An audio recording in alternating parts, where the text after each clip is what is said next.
नमस्कार दोस्तों, online study and latest news में आपका एक बार फिर से स्वागत है। गवर्नमेंट जॉब की लेटेस्ट न्यूज के साथ साथ यहाँ आपको मिलेगा उनकी तैयारी के लिए बिल्कुल फ्री स्टडी मटेरियल। तो चैनल पर पहली बार है तो इस चैनल को सब्सक्राइब जरूर कर लीजिए। वीडियो पसंद आए तो इसे लाइक कीजिए और दोस्तों के साथ शेयर जरूर कर दीजिए। मित्रों, आज की इस वीडियो में हम पढ़ने वाले हैं घातांक के नियम और इसके साथ साथ पूर्व वर्षों में कंपटीशन एग्जाम में पूछे गए प्रश्नों को भी हम यहाँ पर हल करेंगे। तो चलिए शुरू करते हैं। सबसे पहला आता है m के ऊपर यदि n की घात है और a के ऊपर m की घात है और a के ऊपर n की घात है। यहाँ हम आपको बता दें, जैसे लिखा हुआ है a के ऊपर m की घात, तो यहाँ पर a को हम बोलते हैं आधार। जो नीचे संख्या है वो कहलाती है आधार, और जो ये घात है तो इसको हम बोलते हैं घात, या फिर आप इसको घातांक भी बोल सकते हैं। घात पर लगा हुआ अंक घातांक कहलाता है। नीचे वाला आधार कहलाता है और घात कहलाती है घात या फिर घातांक। a के ऊपर m की घात है और a के ऊपर n की घात है। हम यहाँ पर देख रहे हैं कि आधार एक से है, a और a मतलब a कोई संख्या है। यहाँ हमने चर राशियां मान ली हैं। जब आधार समान होते हैं और बीच में गुणा का निशान होता है तो इस स्थिति में घातें जुड़ जाती हैं। तो हम इसको लिख सकते हैं a के ऊपर m धन n की घात। देखिए a के ऊपर m की घात थी, a के ऊपर n की घात थी, बीच में गुणा का निशान होता है तो आधार समान होने पर गुणा में घातें जुड़ जाती हैं। इसको हम लिख सकते हैं a के ऊपर n की घात, a के ऊपर m धन n की घात।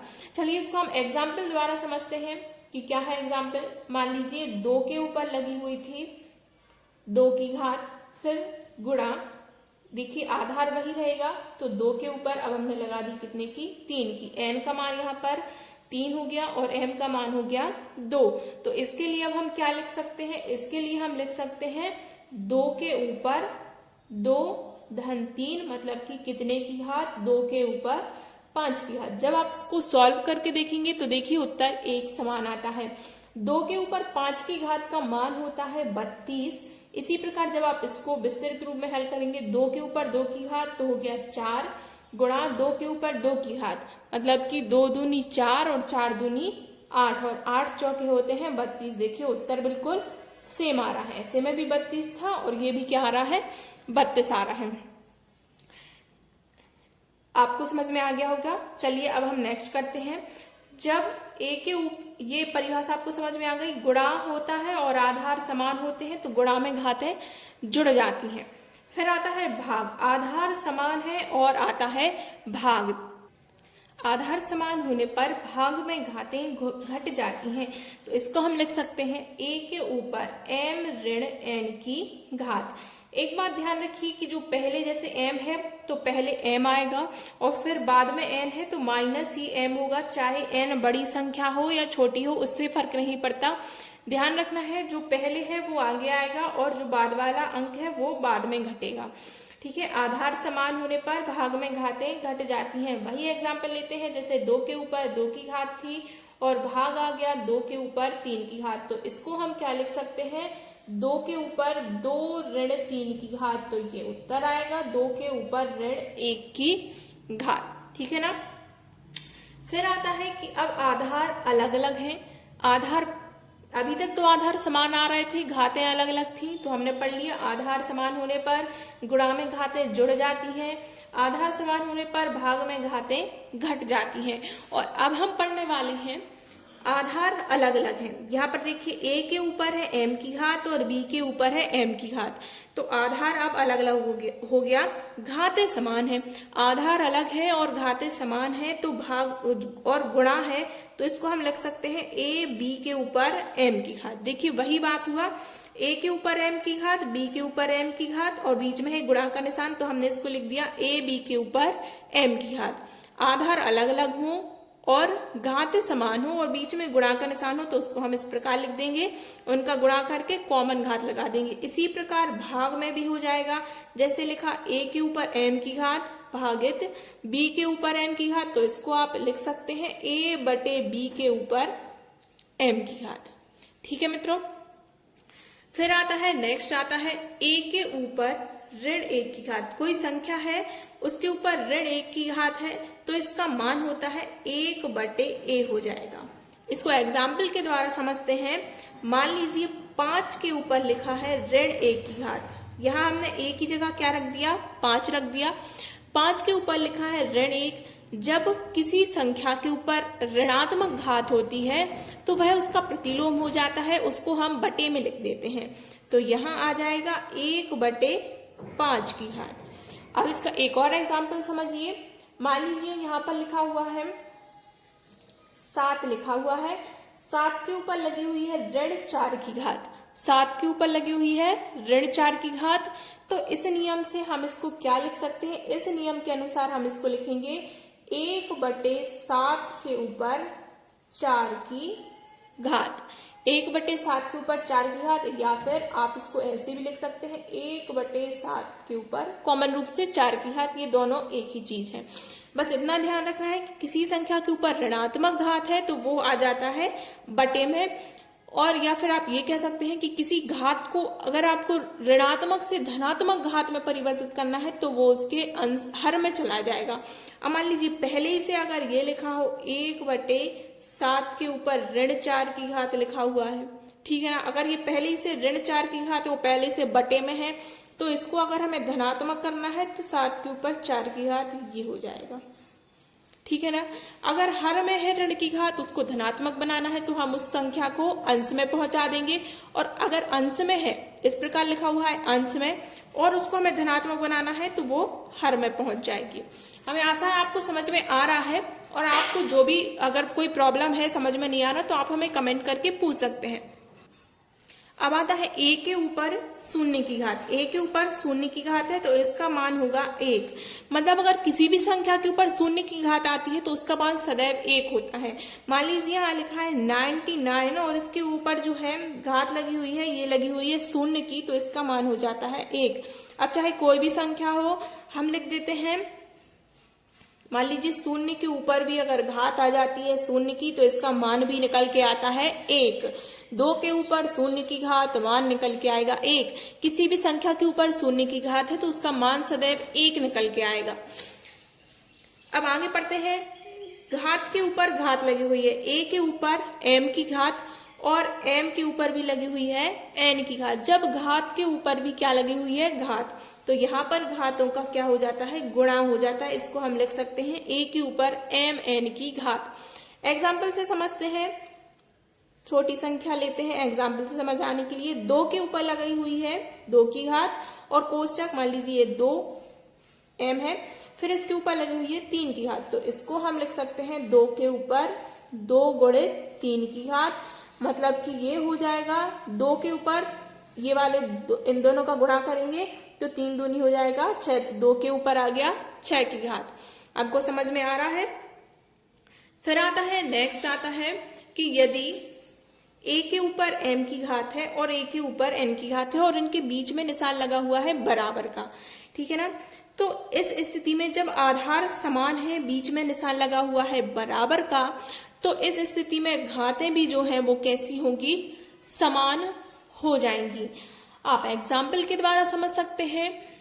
आपको मान लीजिए इस प्रकार का कोई क्वेश्चन आ जाता है कि 2 के ऊपर लगी हुई है 5 की घात बराबर, यहाँ पे 2 ही लिखा हुआ है और वो पूछे यहाँ कोई संख्या n है तो ये n का मान क्या होगा। तो आप स्वाभाविक सी बात है कि आप बता सकते हैं कि जब बराबर का निशान आ रहा है और यहाँ नीचे जो आधार है ये समान है तो घातें भी कैसी होंगी समान होंगी। जब आप यहाँ पर भी 5 की घात लगाएंगे तभी तो ये बराबर सेटिस्फाई होगा कि नहीं होगा, होगा कि नहीं। तो ये यही रूल है कि अगर आधार समान आ रहे हैं तो फिर क्या होगा, बीच में बराबर का निशान है तो जो घातें हैं वे भी क्या हो जाएंगी समान हो जाएंगी। चलिए दोस्तों, इससे संबंधित अब हम कुछ सवाल हल करते हैं जो पूर्व वर्षों में किसी प्रश्न पत्र में पूछे गए हैं। चलिए दोस्तों शुरू करते हैं। पहला सवाल है x के ऊपर है 4 की घात भाग x के ऊपर 3 की घात गुणा x के ऊपर 2 की घात, और लिखा हुआ है इसको सरल कीजिए। तो हमने जो घातांक के नियम पढ़े हैं उसके आधार पर हम इसको हल करेंगे। तो हमें पता है कि जब आधार समान होते हैं और बीच में भाग का निशान होता है तो घातें जो होती है वो क्या होती हैं, घट जाती हैं। तो x के ऊपर आ जाएगा 4 ऋण 3।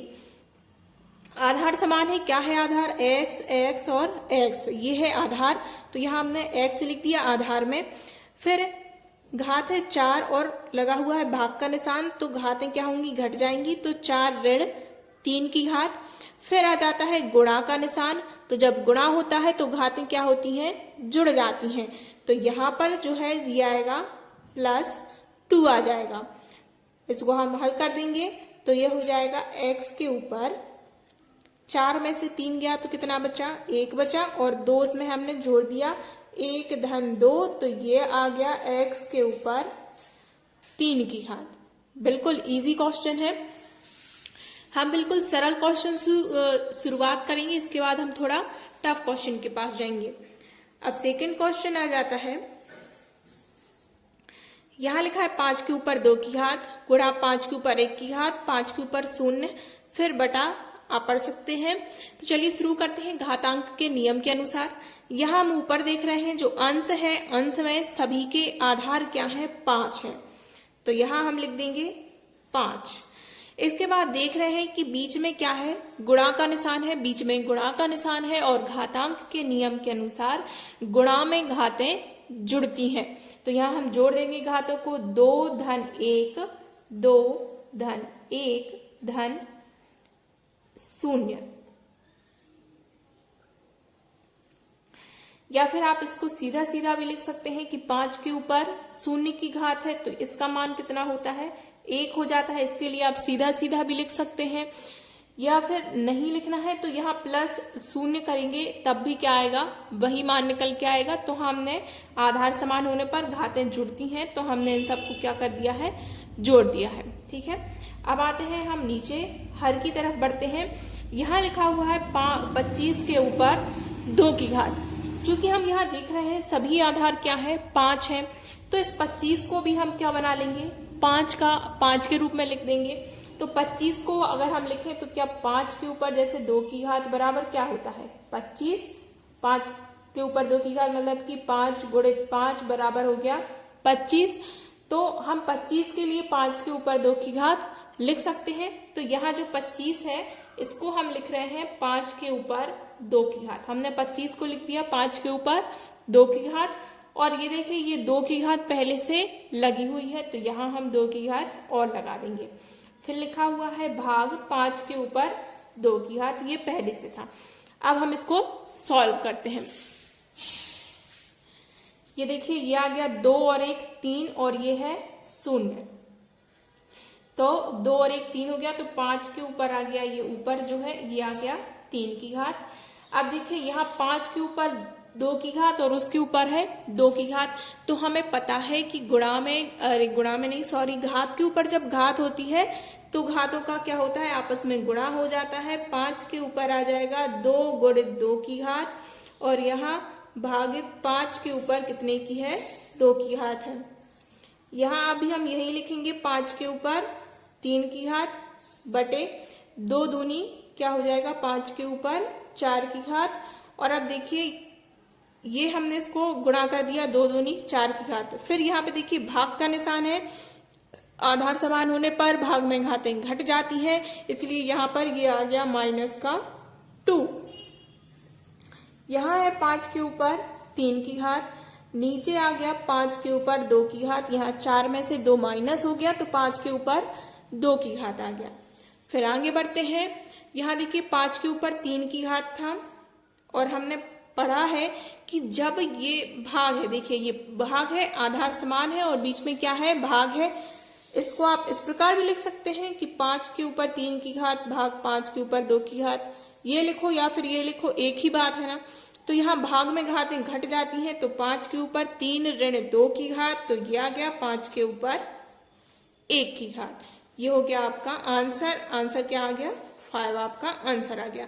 अब देखिए आपको समझाने के लिए मैंने इसको इतना बड़ा किया है, वरना आप इसको 2 लाइन में बिल्कुल सॉल्व कर सकते हैं। वो किस प्रकार करेंगे, ये देख लीजिए। आप यहीं पर जोड़ देंगे कि देखिए यहाँ पे गुणा है तो ये क्या हो जाएगा, 2 और 1 3 हो गया। तो आप इसको सीधा सीधा लिख देंगे कि 5 के ऊपर 3 की घात।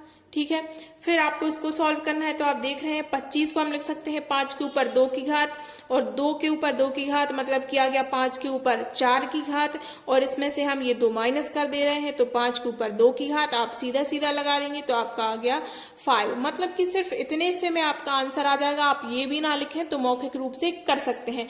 मैंने आपको सिर्फ समझाने के लिए किया है, और आप जैसे ही समझ जाएंगे तो आप बहुत स्पीड से इसको सॉल्व कर पाएंगे।